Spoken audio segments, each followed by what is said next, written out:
And I'll kick it off with my Rams, the defending Super Bowl champions, as I'm sure nobody's pointed out on this podcast, on the podcast or on this show over the last 45 minutes or so. They did, in fact, beat the Bengals in the Super Bowl. The Rams did. The Bengals were the team that lost to the Rams. And the Rams are going to try and run it back. They all mentioned that during the Super Bowl parade this past week or whatever it was. And they kept saying they want Aaron Donald back. They want Sean McVay back. And I think that's the most important thing.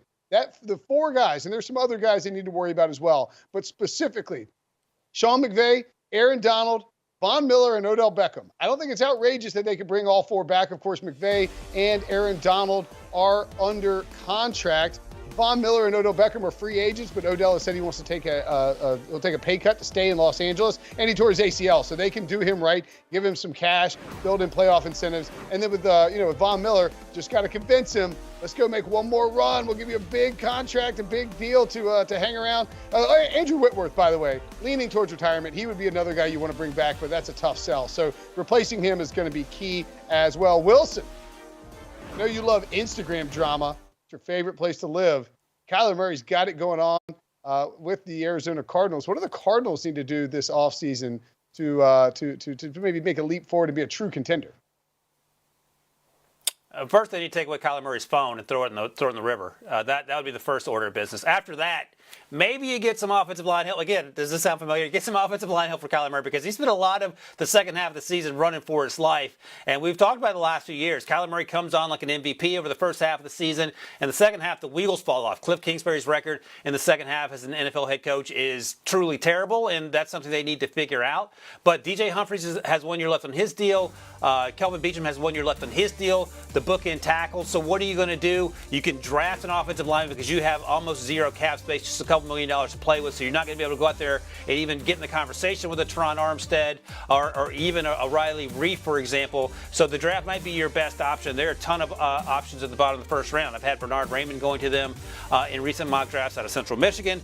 His teammate Luke Gedeke could also be an option. Darian Kennard out of Kentucky is another guy. You could throw a dart at a dartboard and find an offensive lineman to help this team, especially given the contract situations of some of these impending free agents, and help Kyler Murray stay upright. Is it enough to keep him in Arizona? I have no idea because I'm not on Instagram as often as he is, but it feels like a step in the right direction.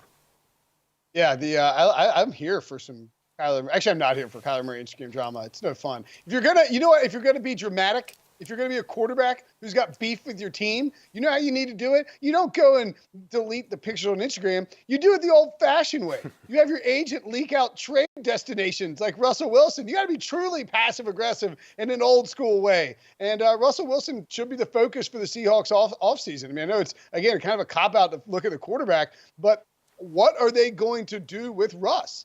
They have to answer that question this offseason. Are they going to trade Russell Wilson? I don't think they are. I think he probably ends up staying put just based on the good vibes that we've seen from them, from the team and the player throughout the course of the end of the regular season and this offseason. But, he just watched another quarterback, back-to-back years, quarterbacks who got traded from their longtime homes end up winning the Super Bowl in Tom Brady and Matthew Stafford. And so I think Russ has to at least be wondering, would I have a better chance of winning somewhere else? And I think the Seahawks will have a decision to make. Even if they end up keeping him, then you still got to build some things in place that make him happy, that make him able to win, because you have this window with a franchise quarterback. Try to get another Super Bowl, man. Don't sell yourself short. You're a tremendous slouch. Reach, what do the 49ers need to do this offseason? Well, it's crazy because we've got kind of a streak going here. Wilson's talking about how Kyler Murray's kind of the guy who would dump you on Instagram.